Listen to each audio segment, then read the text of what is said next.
Welcome to The Casting Dead, a podcast for The Walking Dead on AMC. I'm Matt. And I'm David. And today we'll be discussing Season 7, Episode 12, titled Say Yes.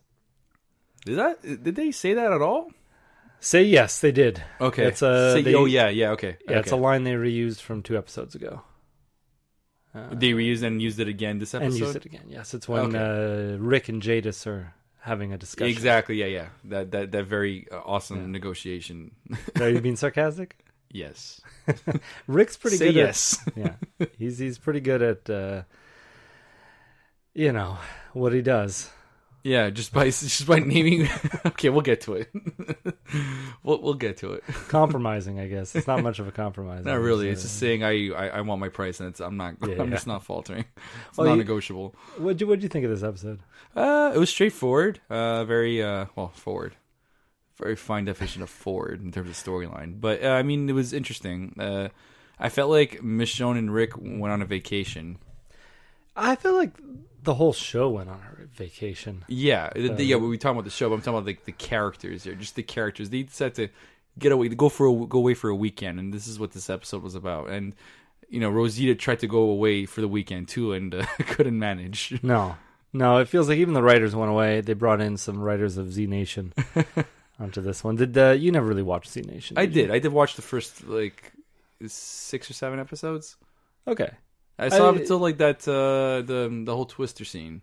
Okay, there's a lot terrible in this episode that reminded me of Z Nation. Yeah, because there's action involved. That's the better part of Z Nation is that some of the action, but even the dialogue too. Every time, like when Rick and Michonne were talking about how she'll take the slide, he'll take the Ferris wheel, and then he says, "We got this," and he's like, "I know we got this." No, that's true. Like, I hated that. I hated that kind of lie. I think some people may have liked it.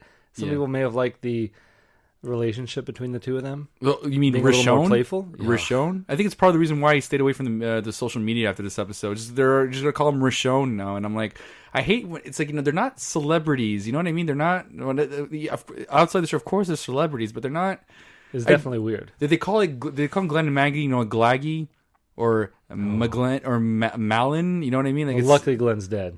Well, that's what I'm saying. I'm just saying, why does this have to be a thing? Why is this? Is this catering to the millennials? I hate you, millennials. Just stop it. They're just lazy. They don't want to say 2 names.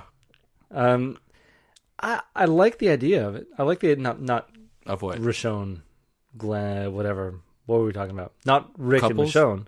I don't like that idea. I like the idea of what this episode was. Going to an abandoned fair. Yes, exactly. The focus of what they were going for, like an old fairground, and it seemed wasted with Rick and Michonne's carefree attitude this whole time. Right. Did you? I actually really liked the way it started too. The way the way it was. Because it seemed like the whole Team America. You need a montage to get through time very quickly. Oh yeah. But they did it pretty. I like the way this montage was done at the beginning. The way they got through things, but they kind of skipped out some details I would have loved to have seen. Some of those things. Didn't remember what, but one big one they skipped. They run into Saviors, and this wasn't a part of the montage though. They run into Saviors eventually. And it's like, they look at what they got. They got a walkie. I don't know what they were doing near the cornfield, but all of a sudden, next thing you know, they got the walkie and they got some of their trucks and their guns or whatever it is. And okay, that's it. They dispose these saviors. They're gone. We don't see how it happened. It's it. It's taken care of. Yeah, it's all stuff we've seen. Yeah, before, but it's a big deal when you're dealing with the saviors. It is. They just kill Fat Joey. They had a funeral for him. Just because these people are on the road, they're not gonna have a funeral for them. I guess you're never gonna find out. Maybe they could have been eaten by walkers. I get that, but. Yeah. I mean, you just took out your enemy, parts of your enemy, and that's a big deal because you wouldn't have done that a couple weeks ago. Yeah, it's a little irresponsible, especially because once they get found, if they're not ready to fight, they're going to have a problem to deal with. I don't have a problem with them doing it. I have a problem with them not showing it because it's a big deal when you go up against them. So they took care of these saviors like they're walkers. That's essentially what they're showing. Yeah, I'd be curious how they did it. If they snuck up on them and just killed them, or I don't know exactly, but. It'd be interesting to. It is. It's just one shot. You see them behind them. They're sneaking on. Next shot, they have their walkie, and I'm like, okay. I guess we put that in the woods. There's no exploring that again. These little things that these gaps. These gaps are really they get on my nerves a bit. Yeah, I mean the gaps are supposed to be there to not show us things that we don't care about, stuff we've seen 100 times, but we really haven't seen them deal with the Saviors too much. Right. There was that nothing since Yeah. they've decided to fight. Right. Since the last time we saw him do something about the Saviors was the Outpost. That was the last thing they did. And they haven't done everything. So they finally, this is the first time they go up against some Saviors, and that's it. They dispose them as if like they're like walkers. We don't even know what they did with them. They probably just said go home. I don't know. What did they say? We don't know. Oh, I'm sure they killed them. I'm sure too. I hope so, but we don't really know for sure. Yeah. Do you find like this episode went nowhere? Because I'm pretty sure this episode did not progress the plot. No, anyway, just only until he met the scavengers. How did it progress it there? Well, they got guns. Yeah, but they didn't even get enough guns. They got a lot of guns, but not enough. No, but it still shows the quality. It's trying to show the relationship between the scavengers and what Rick is looking for with them. But couldn't a fine episode just have been? You skip this whole fair. If we're going to talk about a fine episode of The Walking Dead, this is we could go on forever about this. It's a fine episode of The Walking Dead. We're talking since like season 5. So I just don't understand why they could have just gone to Oceanside from the get-go, because they don't know yet. They don't know, but so instead they have a whole episode devoted to finding guns somewhere else, and we're like, oh, maybe they won't need to go to Oceanside because we found this fairground with a bunch of guns. Oh, it's not enough guns. We're still going to have to go to Oceanside. It's just going to be 2 episodes of the same thing. Not in the same way, but basically the goal is to get guns. Okay, so you want to call this filler? You want to call this filler a bit? Well, it's like if you get, I get it. It's fine. Half of the guns you need at one place, but in the next episode you get 150% of the guns you need. Just what did it matter if you found? So would it matter? Guns? So like when you have those situations where like when you have like you're at the climax of a storyline and all of a sudden, oh man, where'd you get these guns? Oh, we got it at that place or whatever it is, and and that's solved through dialogue. Here in The Walking Dead, they'll show you where you got that little bit of guns that could actually make it count at the end. In the end, so I don't know. I mean, I don't know. I feel like in terms of just writing or showing us this episode could have just not happened, and we could have just gotten all the guns in one spot and done something else with this. Okay, episode. so you're saying, I know what you're saying. You're saying here like this storyline was completely pointless. It's just to show where they got some guns, and then in terms of portraying character or whatever it is, it wasn't actually that strong. It was just what I hated about this episode was showing how weak Michonne is. Yes, so that's definitely something they did badly in my opinion, probably yours too, something that weakened her character. And yeah, I really do find I like the psychotic Michonne, like unpredictable Michonne, and now we know she has a weakness. Well, she's never supposed to love anyone because this is what happens to her. You know what the thing is, in the comics she would fool around with anybody, right? Remember with Tyrese, and I don't know if she takes on anybody else. I didn't read further than Tyrese, so anything else I'm not entirely sure, but she could have this physical relationship. She would get what she wants or whatever it is, and then maybe have some. Of course, she would some carefree on some level, but this is a tearjerker, Michonne, and I'm thinking to myself, I'm not liking it so much. And I'm not saying you're not supposed to not care for Rick. I understand their relationship is necessary for the show because you see the chemistry, the way they are when they're out there, the way they have to survive, and you figure at some point these ends have to meet. They will give in to these temptations if they had it.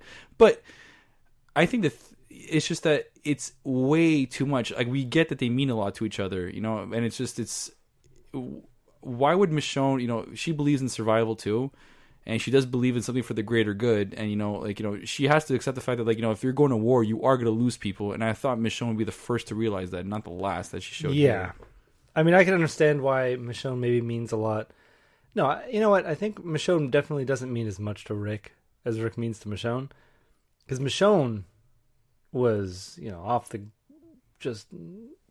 off her rocker. Right. When she met Rick. And so was Rick. in a way. But I think Rick was the one who, brought Michonne back. He also almost got rid of her. Almost got rid of her, too. It's a love-hate relationship. Yeah.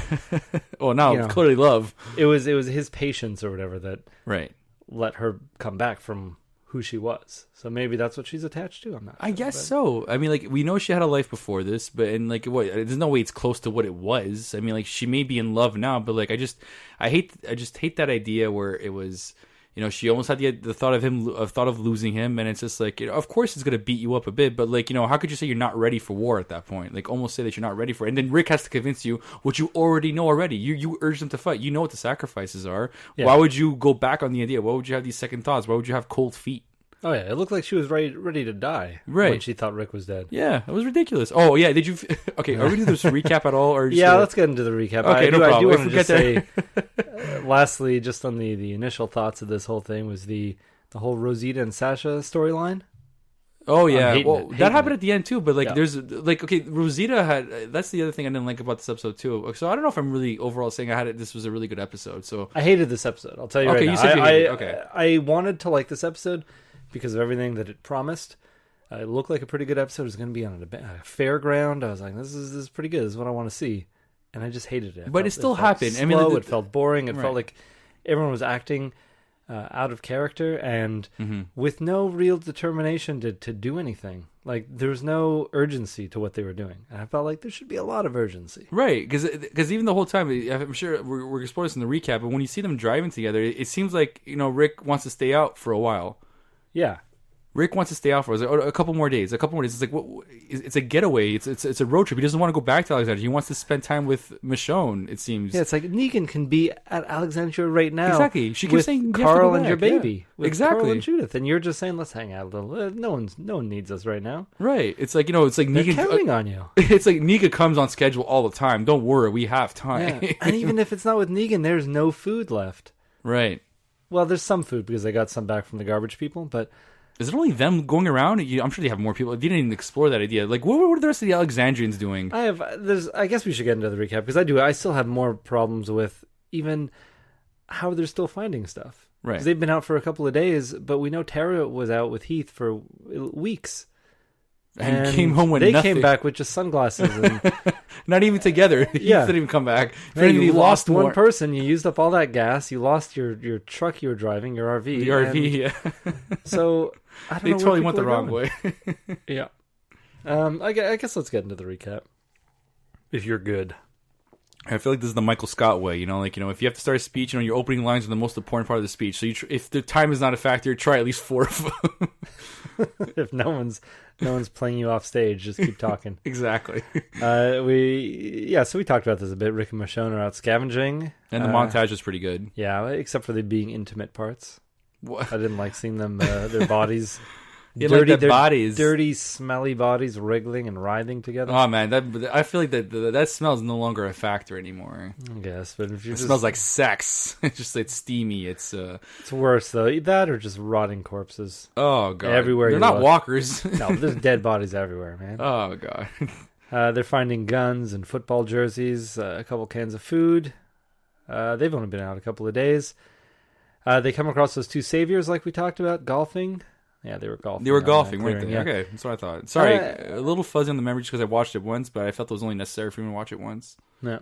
There's some people online who weren't sure who these people were, if they were saviors.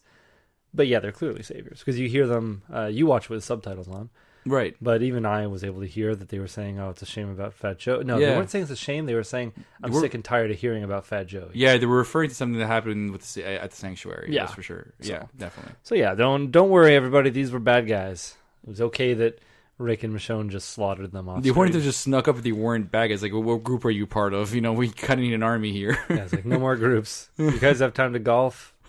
Let's talk. It's a good way to enjoy it. It's a good Tyler Durden and narrator from Fight Club. that approach with the apocalypse. Yeah. We have the opening credits pretty much here because we see that Michonne wants to go back. Rick insists they keep at it, and that's when the opening credits start. Right. He wants to keep going on this honeymoon. Yeah. Well, he's having a good time. He doesn't want to face reality just yet. That's true. You can't blame him. Well, you could. He's got children and a responsibility, large responsibility. Which they flip-flop back and forth about what should be happening throughout the episode anyway, so. Yeah. So now we see Rosita stitching herself up. She has a talk with Tara, who still holds off on talking about the ocean side. Right. And revealing all those guns that are I get that. ripe for the picking. Yeah, but it's annoying because you knew right away she